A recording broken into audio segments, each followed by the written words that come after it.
Scripture reading will be Ephesians 5, verses 1 and 2. Ephesians 5, 1 and 2.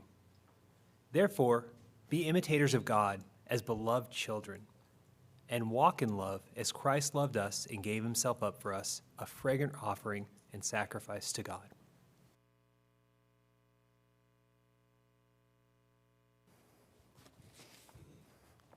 It's good to see you this morning, even though it's only about half of us. But this morning, guys, I'm going to give you 5 tools to put in your toolbox to continue our series, How Do We Become Out of This World Neighbors? About a month ago, Enoch, our youngest, went to college. So Tay and I, being empty nesters now, has been a lot of fun. But what was so interesting about Enoch going to college, somebody at church gave him a gift just like this one, a little toolbox.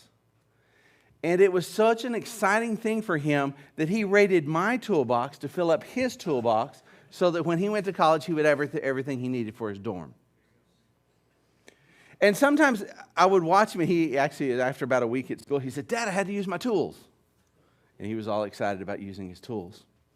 But it's interesting when we are asked to walk in a certain way, in an out-of-this-way life as neighbors, what do we have in our toolbox that will allow us to do that? So I want to go through Ephesians chapter 4, verses 25 and following, and we're going to go through and show you just a few things that Paul says, keep these in your toolbox. Now, as we go through it, you will find out and you will see that some of these are to remind you how not to be instead of how to be. Okay? In verse 25, Paul begins. He says, having therefore put away all falsehood, let each of you speak truth with his neighbor, for we all members of one another.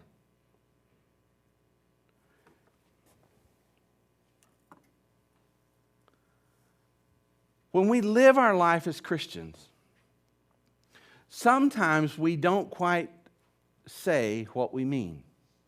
Social media has been something in our lives that has not contributed to a false society, but it's been very a part of that false society. When we look at social media, we see on social media that it portrays in our lives and in the lives of the people around us, it portrays this idea that everything's perfect, that everything is going well. You look at social media and Instagram feeds and everything, the perfect meal, the perfect vacation, the perfect friends, always showing everything to be perfect. But how often do we truly live that life? And so when Paul begins, he says, speak truth to one another. Even our culture has become one that we create words that mean that we're not to necessarily be truthful. 2016, the word of the year was post-truth. It's a word that defines, or it's an adjective that defines an event or an object in which truth does not move people as much as an emotional outpouring. So a post on social media that talks about the greatness outweighs the truth of our lives. Truth does not move people in our society as much as emotions. So when Paul says, speak truth to one another, what's he saying? I believe many of us come to church every Sunday, which I'm guilty of, you may not be, that we can be having a really, really bad week. We can be having a really tough time, and even on our way to church, be fighting with someone who's dear to us. And we all experience what I've called get to the church syndrome. As soon as we step on the curb of the church, everything changes and everything's okay. And so when we come to church, we talk to people at church, and how are you doing? Well, I'm fine. When 2 minutes ago you were fighting and arguing over stuff that really was destroying your relationship.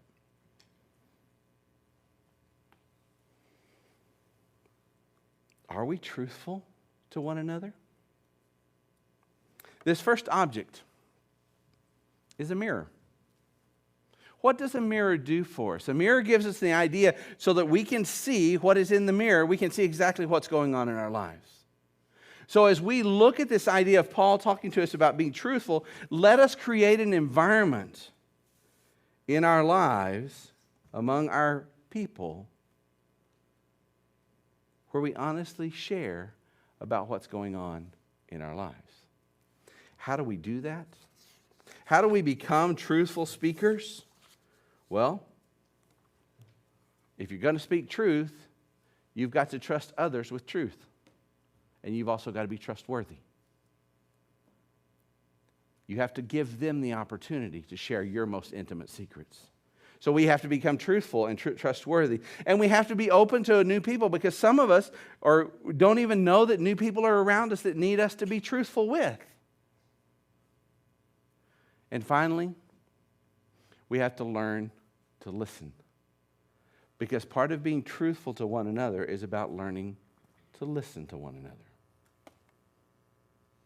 So in our daily struggles, as out of this world Christians, let's remember to live a life like a mirror that reflects what is really, truly going on. Let us be able to share about our fears and our doubts, about our difficulties and our trials. Let us be able to share with one another the joy and the privileges of being brothers in Christ, which goes against what we as men want to do. So a truly out of this world neighbor is one who learns to be honest with the people around him. And that's what Paul says, speak truth to one another. The second one I want you to take home with you today begins in the next verse. And he says in the next verse, he says, be angry and do not sin. Do not let the sin go down in your anger, and do not give an opportunity for the devil. Is anybody a Dr. Pepper fan? If I were to give this to you, would you open it right now? Why not? What if I shake it up?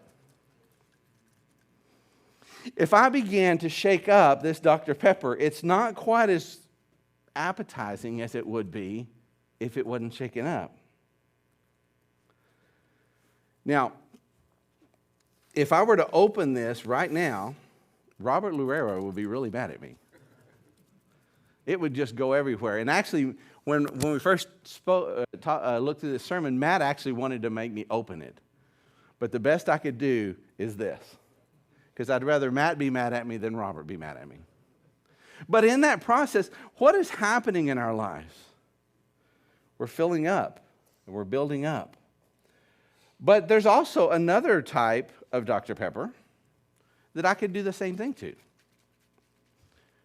And this one is very different, because as we shake this one up, I have a benefit to doing this one, which I can still open this one, because I can learn to let that pressure off a little at a time. So anger in our lives is one of those things that builds up inside of a bottle. It builds up as we shake the build of pressure in our lives. And if we continue to build the pressure, and it grows and grows and grows, as it builds, it gets more and more pressure until it comes to the point that if something happens, it's going to explode and go everywhere. And we can't take back what we've seen or said. But what really happens in anger, subconsciously, unconsciously, anger is an emotion that drives us to want to make others pay for what they've done to us. So we as godly men, how do we learn to do that? Paul is saying an out of this world neighbor is one who gets angry and it builds up in him, but he does not sin. An out of this world neighbor is one who doesn't let the sun go down on that anger. And he does not give the opportunity to the devil. So the question becomes, how do we learn to lessen the pressure? 3 things. The first thing, when we learn to lessen the pressure to be out of this world people or out of this world neighbors, is stop shaking the can. As you shake the can, it's just going to continue to build up. But if you stop shaking the can, you begin to analyze, why am I angry? Why is this a problem for me? Why is this difficulty causing this emotional reaction in me? And the second thing is, once we've stopped shaking, once we begin to analyze this, we have to get to the point where we have to become responsible for that action. You ever heard the phrase, somebody made me mad? It's a lie, because you choose to get mad. And then finally, we have to learn to let God be the one to punish instead of ourselves. So an out-of-this-world neighbor, as we begin to look at this out-of-this-world concept of being an out-of-this-world neighbor, when we deal with our anger, one of the things we have to learn to do to be who God needs us to be is learn to release each other from the punishment that comes from hurt. So carry your bottle with you instead of your can as you go through life. Release the desire to punish others for their wrongdoings. An out-of-this-world neighbor releases one another from punishment. The third thing that Paul says in the text is a little bit different and almost doesn't make sense at times. But do you know what this is? You ever played this game? Monopoly. You either love it or you hate it. I don't know that anybody's halfway in between, because if you're going to play, you're all in. Okay? But one of the things that I think this is such an interesting experience or interesting object lesson is because the entire purpose of this game excuse me, is to focus on self and what you want to do and see how much money you can get from not for yourself and from everybody around you. Paul says in verse 28, he says, let the thief no longer steal, doing honest work with his own hands so that he may have something to give when need arises. Everyone has need. It's interesting to me, as I looked at the text, I was looking at this text and I was trying to figure out, okay, there's Christians stealing? Because he's writing to Christians. But as I studied it a little bit deeper, I got to looking at, well, maybe it's not just about the stealing. Maybe it's about the attitude or the focus of what people are doing. And I began to look at it, and so if we're talking about someone who's stealing, they are focused on self. They want to get they want something and they take it. So Paul seems to be saying, change your attitude or change your focus. So stop stealing. Stop thinking of yourself. Stop thinking of your own needs. Stop thinking of just what you want. So a thief focuses on himself and his own needs. But I do think sometimes even working, we can focus on our own needs. And I think that's the difference when Paul mentions honest work. So in what we look at is, in looking at being this out-of-this-world neighbor, we begin to change the reason for why we work. Why do we go to work, and why do we have a job that gives us money? According to Paul, to be out of this world, we don't do that for self. We build up so that we can give to others. Dave Ramsey says, live like no one else so that you can give like no one else. Financial peace and financial planning, he's saying, live today as good stewards so that you can give it to others when they need it. Is that not what Paul's saying? Go to work. Make a living for yourself. But the living you make for yourself is not so that you'll have money. It's so that you'll have something to give when the opportunity arises. So Paul says, work for generosity's sake. He says, work so that you can be generous people to one another when needs arise. So unlike Monopoly, remember, it's not about you, it's about others. So that out-of-this-world neighbor is one who works for generosity.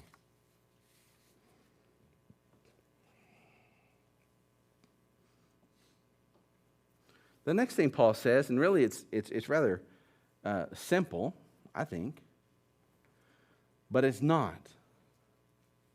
Have any of you ever heard the phrase, sticks and stones may break my bones, but words will never hurt me? Have any of you ever said that?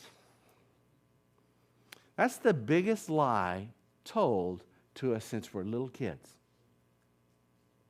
Basically, a lie is something that you tell to someone else so that they will believe what you're saying, even though it may not be true. Most of the time, it's not true. We know it's a lie because most of us who's ever been hit by a rock, it's healed within a few days. But many of us carry scars by words that have been said years and years ago. What Paul is saying is in the next portion of this, he says, let no corrupting thought come out of your mouth, but only what is good for building up, may give grace here. I used to think that just don't be profane, just don't say bad words. But it's a little bit more than that. It's saying things that are tearing down of others and not just those four-letter words that we're not supposed to say. Because it's whatever's harmful or unwholesome or bad, take those things out of your life.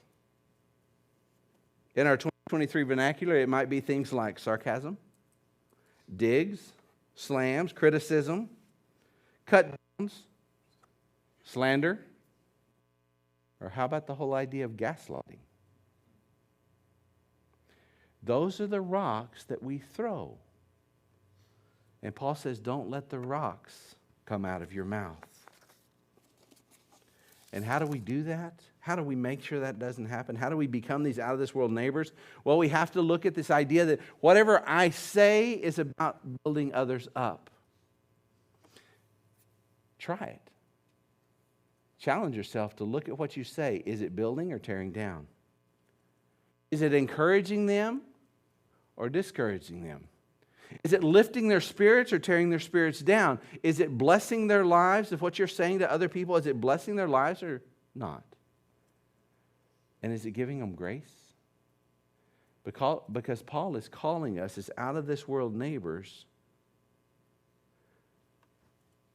to make our words be words that gracefully bless others. So when we carry our rocks around with us, do we carry rocks that hurt, or do we carry rocks that bless? And the final one that Paul's going to mention is in starting in verse 30 and following. But it's interesting, before he goes into the last one, he's going to give us an opportunity. He says, just don't grieve the Spirit. You know, in chapter 1, he told us that we're sealed by the Spirit. Here he's saying, don't grieve the Spirit. Basically, don't make the Spirit sad. Live a life that calls upon you to live one that blesses and makes God happy. He says in verse 31, let all bitterness and wrath and anger and clamor and slander be put away, along with malice. Be kind to one another, tender-hearted, forgiving one another as God has forgiven you. Paul is telling us in the process to not let our emotions lead our actions, but our actions are controlling our emotions. My brother, last July, we were together as a family, and he brought his dog. He has an 8-month-old Labradoodle that weighs over 70 pounds. It's a huge dog. And my brother is an incredible dog trainer. But while we were there, his son, my 9-year-old nephew, decided to take this dog for a walk. My nephew weighs 50 pounds soaking wet. That dog drugged my nephew all over the farm. But as soon as my brother came in and took hold of that leash, that dog stopped. And he walked right beside my brother the entire time. Didn't even have to grab the leash, because just his coming presence, my nephew could hold the leash and he would do what he was supposed to do. That dog was submitted to my brother in that situation. So the last one I want to share with you, just an idea to keep in mind, a leash. When we have emotions and when we have things in our lives, we need to work on our emotions, that our emotions are not the ones leading us, but we're leading our emotions. We need to be about a process, and that's what Paul is saying. Don't let your anger and don't let your bitterness and don't let your wrath, don't let them cause you to act in a way that is inappropriate. Don't let your emotions drag you around, but you walk in step with your emotions.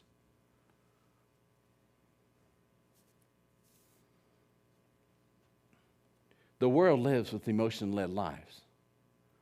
The world lives in a life that is led by emotions because we see it in broken relationships.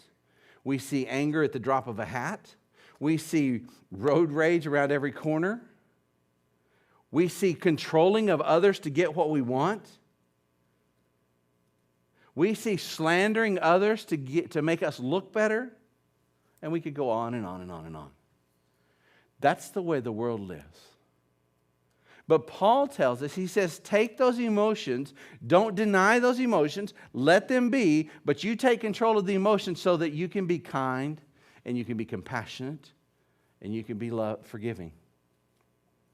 We need to learn to control our emotions so that we can be kind to those who are not kind to us.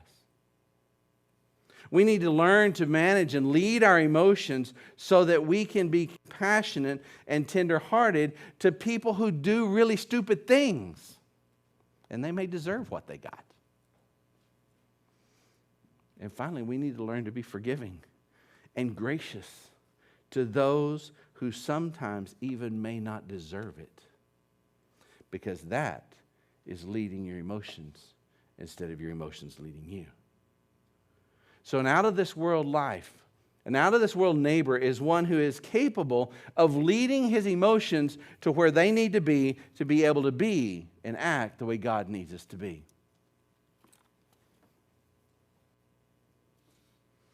So we have it in our bag. A mirror to be honest, to remind us to be honest. We have a bottle of Dr. Pepper to remind us to release that pressure of punishment. Money to remind us that we work not for ourselves but for others. We lift up the rock so that we can lift up others with our words, and then the leash to lead us with our actions. But I think Paul ends it, and I want to end where Paul does, summing it up in 2 verses. If we want to be out of this world neighbors, here's what he says. Therefore, be imitators of God as beloved children, and walk in love as Christ loved us and gave himself up for us, a fragrant offering and sacrifice to God. Living out of this world as neighbors is imitating God with my neighbors. It's walking in a way that my neighbors see the same love that was shown to me. Let us be out of this world neighbors, imitating God and loving like Christ.